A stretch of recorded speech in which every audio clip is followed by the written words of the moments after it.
hematopoiesis. Entonces, ¿qué es la hematopoiesis? Es la producción de las líneas celulares sanguíneas, evidentemente rojos, blancos y plaquetas, donde se lleva a cabo, habíamos visto, en el hueso. Entonces tenemos aquí, este es el hueso duro y este es el hueso esponjoso. El hueso esponjoso está irrigado por vasos nutricios. Estos vasos nutricios, además de servirle para nutrición al hueso, es la vía de escape de las células producidas en la médula, que van a entrar a la circulación. Entonces, esto es médula ósea y acá tenemos a los nichos celulares. Y estas son células adiposas que les van a servir como energía y como mecanismo de nutrición. Habíamos visto que la hematopoiesis comienza con el saco vitalino, hasta más o menos los 2 meses y medio. A partir de ahí se van a comenzar a formar en los órganos hematopoyéticos, en el vaso, en el hígado, y a partir del 4º mes lo va a hacer en la médula ósea. Estos órganos linfoides van a dejar de producir hasta el momento del nacimiento. A partir de ahí solamente es función de la médula ósea. Los primeros 30 años es en los huesos largos, el fémur, la tibia, peroné, etc. A partir de los 30 años ya son los huesos planos, el esternón, las costillas, las vértebras y finalmente nuestros huesos ilíacos, que es en realidad donde encontramos nosotros mayor cantidad de tejido esponjoso. Todo parte de una célula única, totipotencial, que es el cigoto, producto de la fecundación del espermatozoide con el óvulo. Es una única célula que va a entrar en proceso de división, es decir, se va a formar células hijas idénticas. División, y van a formar esta estructura que se llama mórula. La mórula es la misma célula del cigoto, solamente que dividida, es decir, ha entrado en mitosis y se ha convertido en muchas células idénticas. Esta mórula tiene que implantarse en el endometrio para continuar el embarazo. Si no hay las condiciones, no hay implante de mórula, por lo tanto, esta estructura celular se pierde con nuestro ser. Entonces, para implantarse en el endometrio necesita de una hormona, progesterona. Esta progesterona va a hacer que el endometrio vaya engrosando, dándole condiciones a esta médula para implantarse. Entonces, esta progesterona es la primera citocina, si ustedes quieren verlo, o sustancia química. Esta hormona va a hacer que esta célula comience a diferenciarse. Ya no va a ser la misma célula, va a adquirir características tanto estructurales como funcionales distintas y me va a dar origen a esta estructura que se llama blastocisto. Este blastocisto tiene una capa externa de células únicas que van a formar una única estructura, que es la placenta. Por eso se llaman unicelulares. Pero la capa interna va a dar origen a 3 grandes estructuras: el ectodermo, el mesodermo y el endodermo. Entonces, estas ya son células pluricelulares, porque van a formar estructuras diferentes, que van a tener características diferentes, me van a dar origen a diferentes tipos de células. Y del mesodermo, recién van a comenzar a formarse células sanguíneas a partir de una única célula que se llama hemocitoblasto. Este hemocitoblasto, al igual que las estructuras del ecto, meso y endodermo, son también multicelulares. ¿Por qué? Porque van a dar origen a distintas líneas celulares, pero de la sangre, solo de la sangre. Entonces, este hemocitoblasto es mi célula que me va a originar mis líneas celulares. Acá tenemos al hemocitoblasto, que va a ser incidida por distintas citocinas, interleuquinas, factor de necrosis tumoral, factor de crecimiento celular, trombopoyetina, eritropoyetina, todas estas sustancias son citocinas que me van a hacer que esta célula entre en diferenciación y me dé origen a dos células madre de distinto linaje, el linaje linfoide y el linaje mieloide, cada una con sus líneas específicas de células. La célula madre progenitora linfoide me va a generar a través de las interleuquinas,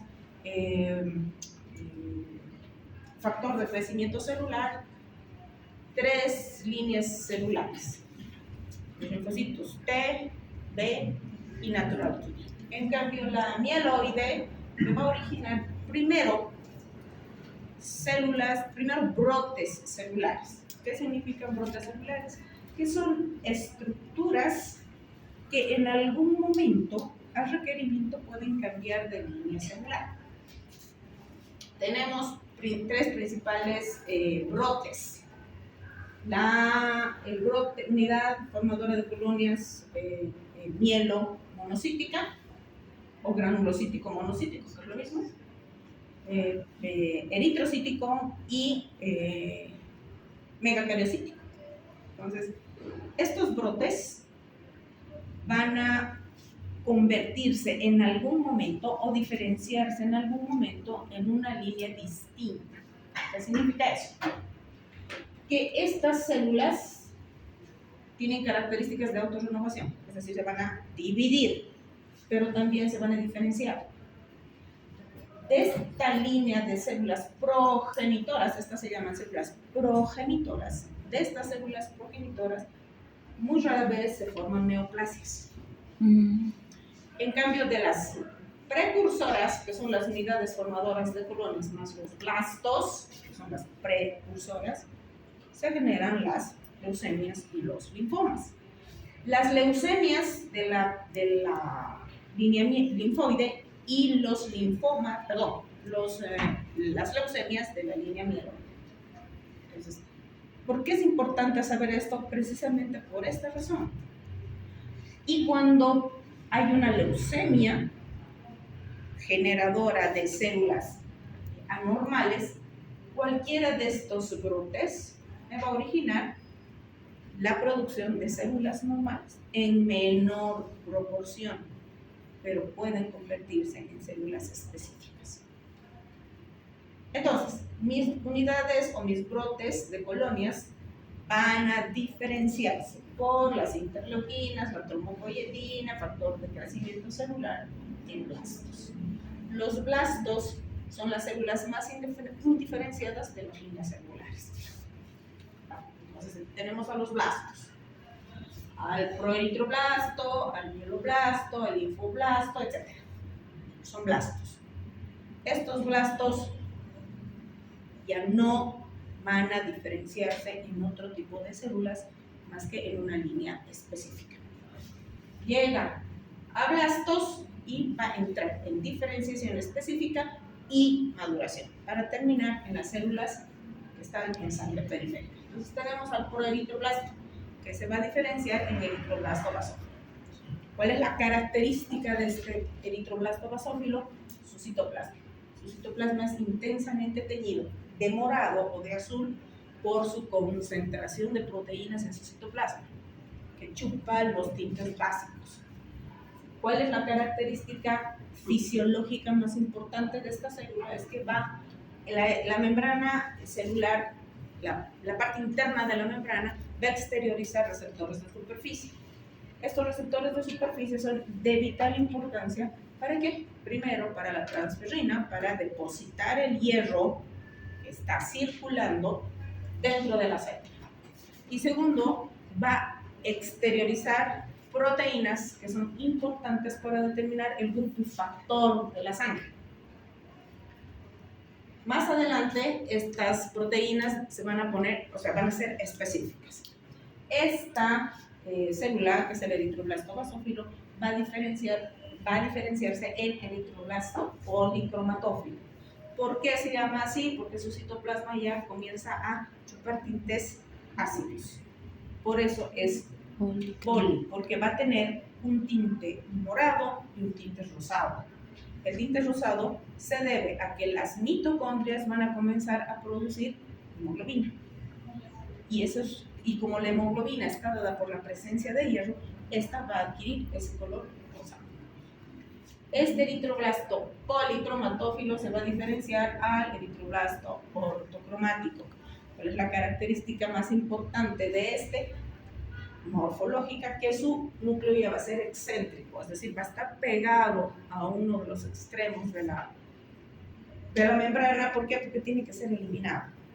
Durante su formación, esta célula va a ir perdiendo tamaño y perdiendo sus organelas.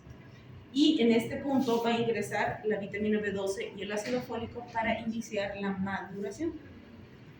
Este eritroblasto ortocromático va a diferenciarse y comenzar a madurar al reticulocito. El reticulocito es la célula más inmadura de la línea eritroide. Y una pequeña fracción de reticulocitos pasa a sangre periférica, en un 2 a 5%, para terminar de madurar.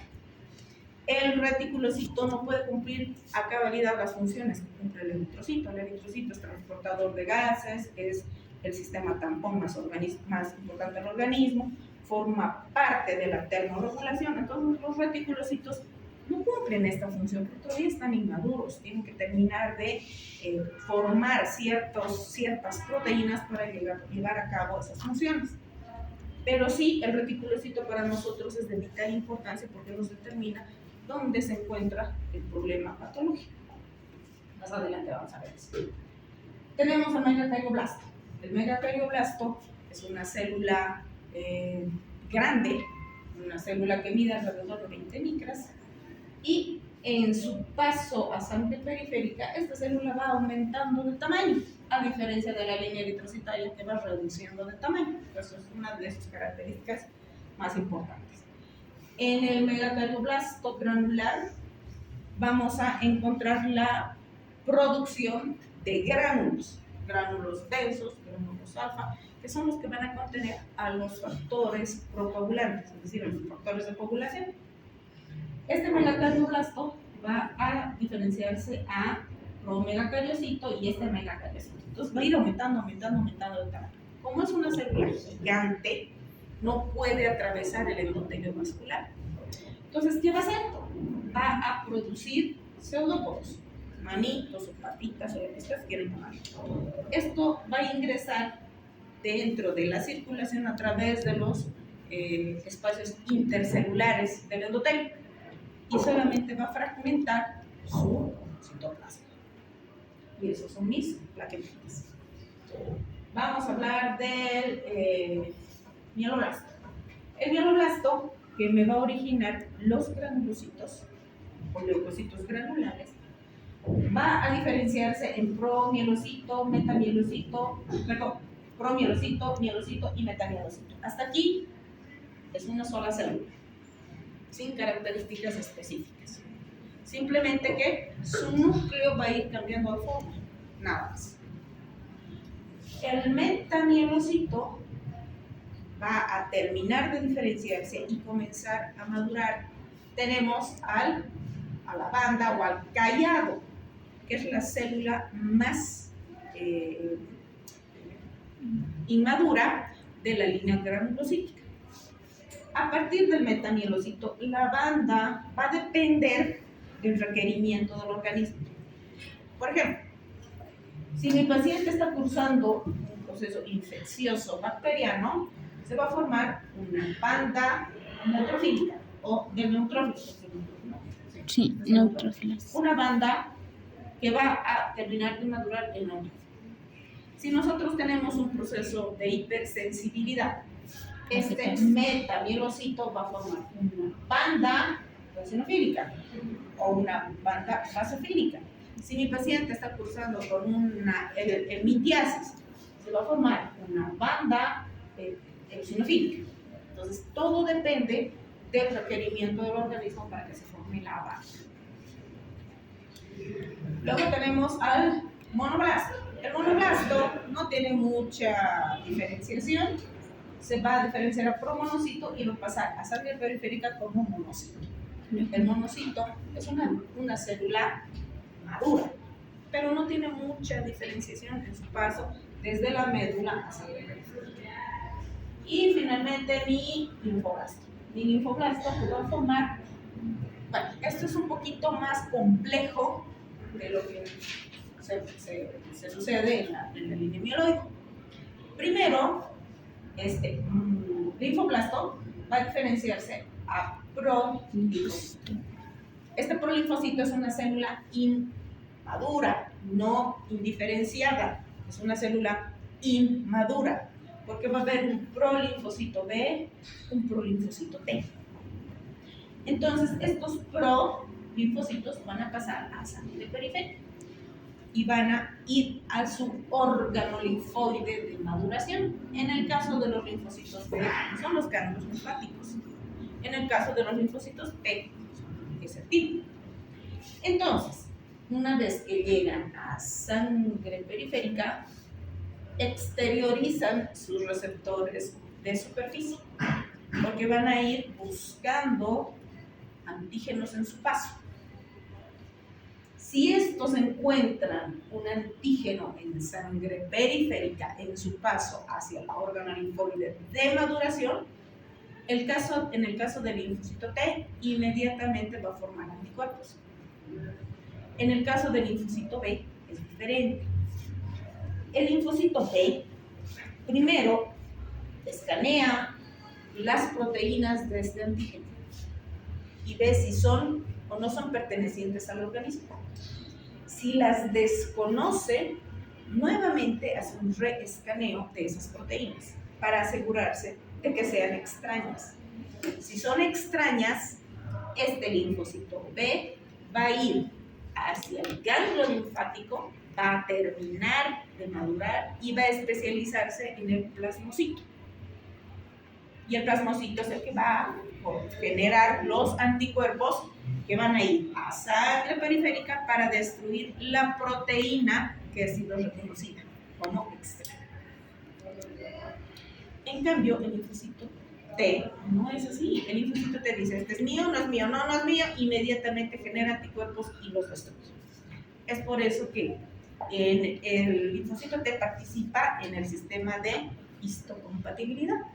Cuando ustedes tienen una enfermedad autoinmune, quiere decir que estos linfocitos T han desconocido proteínas de nuestros propios tejidos. Como no tiene ese doble escaneo del linfocito B, comienza a destruir los propios tejidos.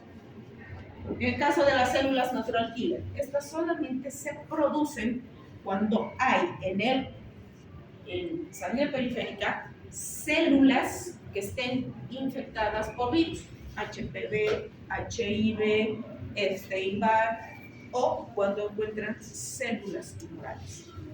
Si no, estas se sientan y esperan a ver qué le pasa al organismo. Si hay una aparición de estos virus o de estas células infectadas por tumores, recién se van a comenzar a producir las células naturales. Hasta aquí. ¿Está claro? Como el agua. Eso espera. Entonces,